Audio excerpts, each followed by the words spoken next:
A clash between those who glorify death and those who sanctify life. That's how Israeli Prime Minister Benjamin Netanyahu described the fight against Iranian-backed forces targeting Israel and America. He made those remarks in a joint address to Congress yesterday afternoon. Just blocks from the Capitol, anti-Israeli demonstrators burned American flags and raised the Palestinian banner. In his speech, Netanyahu called the protesters, quote, Iran's useful idiots. Chris Mitchell reports from Jerusalem. From the outset, Netanyahu declared his view of what's at stake in the world today. We meet today at a crossroads of history. Our world is in upheaval. In the Middle East, Iran's axis of terror confronts America, Israel, and our Arab friends. This is not a clash of civilizations. It's a clash between barbarism and civilization. It's a clash between those who glorify death and those who sanctify life. He said the bond between the United States and Israel is indispensable for the times. For the forces of civilization to triumph, America and Israel must stand together. Because when we stand together, something very simple happens. We win, they lose. Netanyahu's visit to the U.S. marked his first overseas trip since October 7th, when Hamas terrorists slaughtered, raped, and murdered nearly 1,200 Israelis, including 39 Americans, and took nearly 250 hostages. Outside the Capitol, thousands of pro-Hamas protesters chanted from the river to the sea and called for an intifada. Some carried flags of the genocidal group ISIS. Others pulled down and burned American flags, while hoisting Palestinian flags in their place. Netanyahu had harsh words for the protesters. When the tyrants of Tehran, who hang gays from cranes and murder women for not covering their hair, are praising, promoting, and funding you, you have officially become Iran's useful idiots. Absent from the speech was Vice President Kamala Harris and dozens of other Democrats. In the audience, Congresswoman Rashida Tlaib held a war criminals sign. I really thought that was shameful. I think it suggests the kind of tactics that we've seen from the heavily anti-Semitic, anti-Israel boycott, divestiture, and sanction group, the so-called BDS people, who were very prominent amongst the protesters today. Netanyahu said the Jews' right to the land comes from the Bible. They call Israel a colonialist state? Don't they know that the land of Israel is where Abraham, Isaac, and Jacob prayed, where Isaiah and Jeremiah preached, and where David and Solomon ruled? For nearly 4,000 years, the land of Israel has been the homeland of the Jewish people. It's always been our home. It will always be our home. Jeff Balaban of the ACLJ told CBN News it's this connection to the Bible that binds Jews and Christians together. And we know that so many tens of millions of Christians stand with us and behind us. And I have to tell you, it's a miracle. It's a miracle. So for 2,000 years, we really didn't feel this. And now we do. Netanyahu ended with a clarion call that a nuclear Iran threatens both the Jewish state and the United States. My friends, if you remember one thing from the speech, remember this. Our enemies are your enemies. Our fight is your fight, and our victory will be your victory. Netanyahu plans to meet with both President Joe Biden and Vice President Kamala Harris, followed by a meeting Friday with former President Donald Trump. Chris Mitchell, CBN News, Jerusalem. Well, our dear friend, Ambassador Ido Al-Haroni, is with us. He's got more than 25 years' experience in the diplomatic corps with Israel. So what's your take on the speech? How did Benjamin Netanyahu do yesterday? Well, I think the speech hit all the right points. Obviously, I think that the emphasis on the shared values is very, very important to convey to the American people. That's on the plus side. On the minus side, I think Washington doesn't have the bandwidth right now to deal with this. They're busy doing other things. I think the speech did not get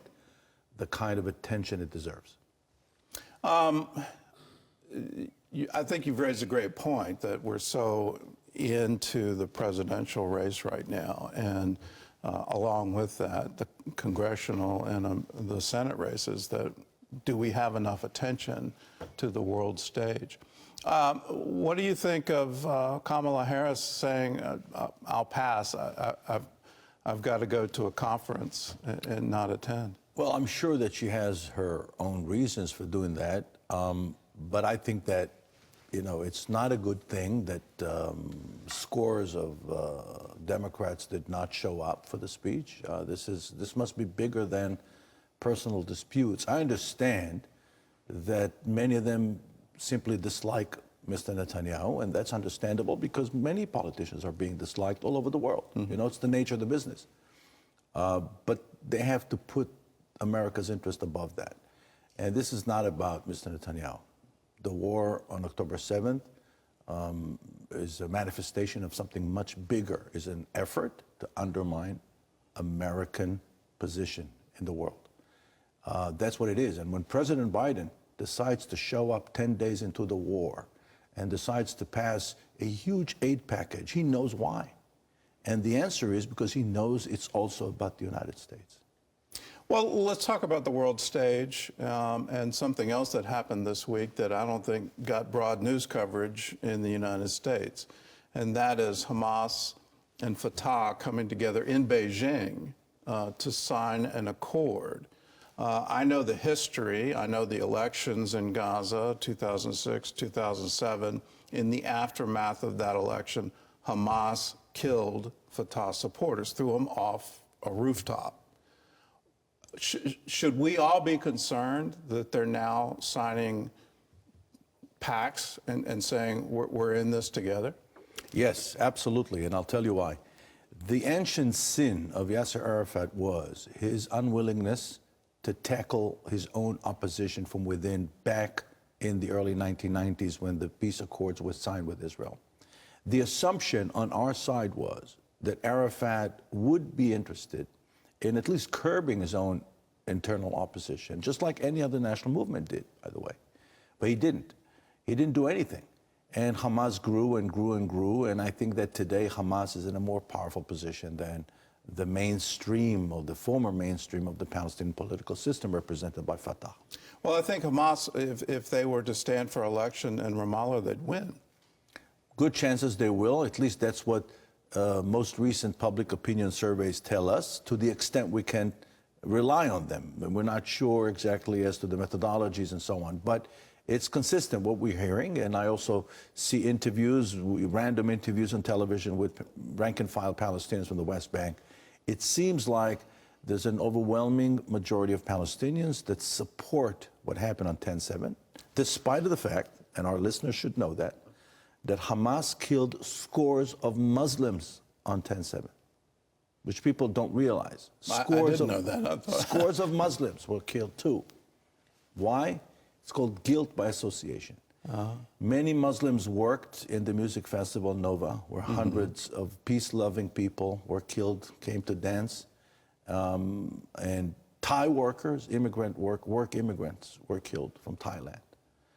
So it wasn't just killing the Jews because it's a religious commandment, is killing the people associated with Jews. That's how bad it was. Well, let's talk about that because there's a long thread. With Sinwar, the reason he was in jail in Israel is because he killed Palestinians. And the reason he killed them is they were associating with Jews. So he murdered them and was put in jail for murder, then released. He is now saying he has Israel right where he wants them.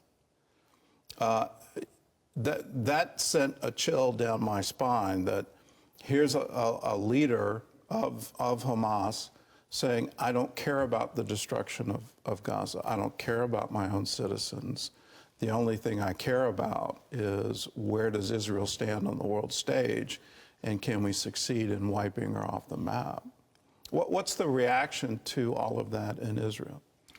Well, the Israelis, I think, are united in two things. The first is that we need to bring to an end the rule of Hamas in Gaza, if that includes the elimination of Sinwar and his friends, or the expulsion, like what happened with Arafat in Beirut in '82. He was in the same position and he left. We allowed him to leave. So he was expelled out of Beirut. That's the first thing. The second thing the Israelis are united around is the need to get a deal on the release of the hostages. Why is that so important? First of all, it's a value in Jewish tradition.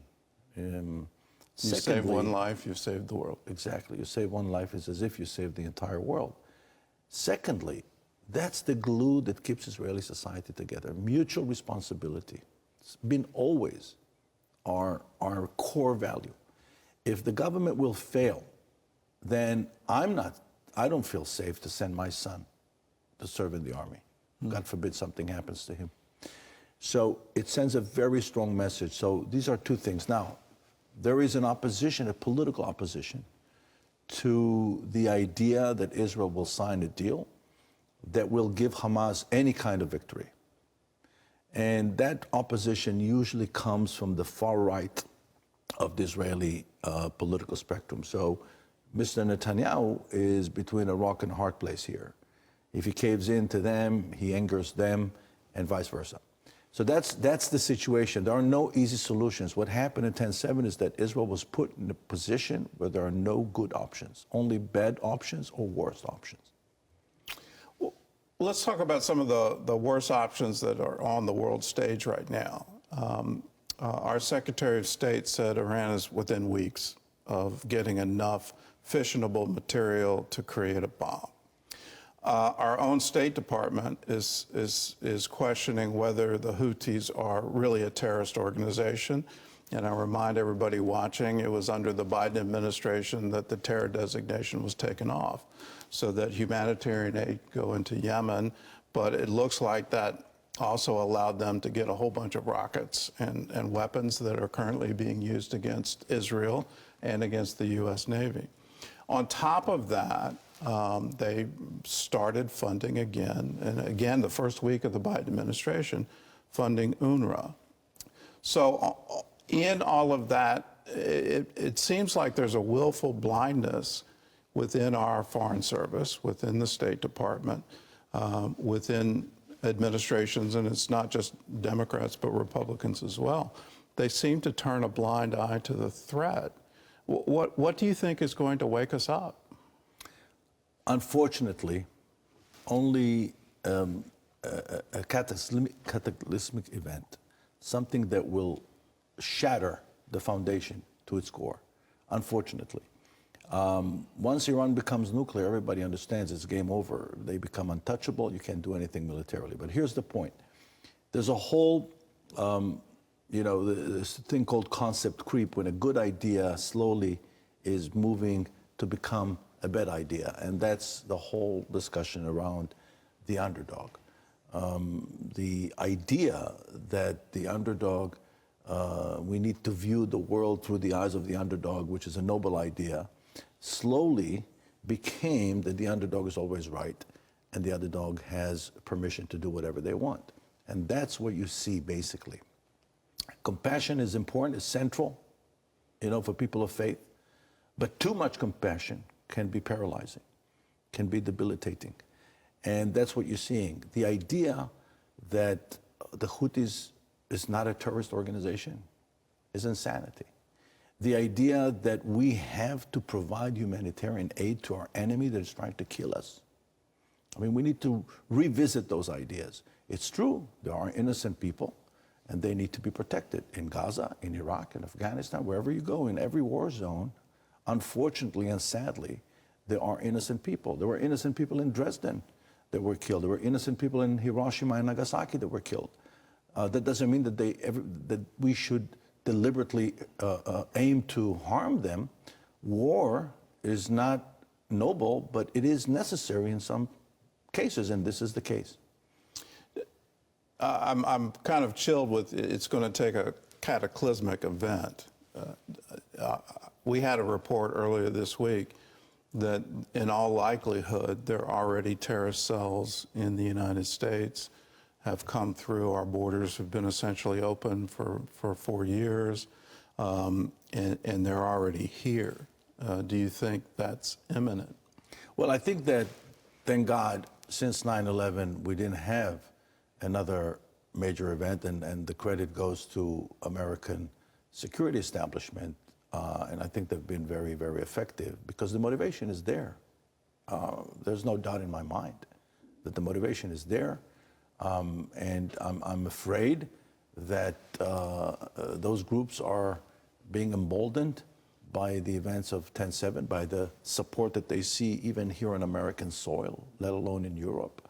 And bad things will happen. Bad things will happen in Europe, and bad things could happen here. Hopefully, they won't. But that's my fear, that's my concern. Where's the hope here? One of the things that got me hope yesterday was it literally turned into a continuous standing ovation, where people in Congress said, "I'm not going to sit down anymore. I'm just going to stand and continue to applaud." It seems like there's so much grassroots support for Israel, for our common cause against, I don't have a better word, Islamic death cult, that they just seem to be bent on destruction. They don't care about their own people. They don't care about us. They care about some strange ideology that glorifies death. Is that our hope, to stand together? Yes, so there are two things that I'd like to say on this issue. The first is, one ray of hope is that apparently there's a disconnect between what's happening on the political echelon and what's happening in grassroots. We see that every public opinion survey indicates a strong 75 to 80% support for Israel. Americans experience 10/7 very much like the way they experienced 9/11.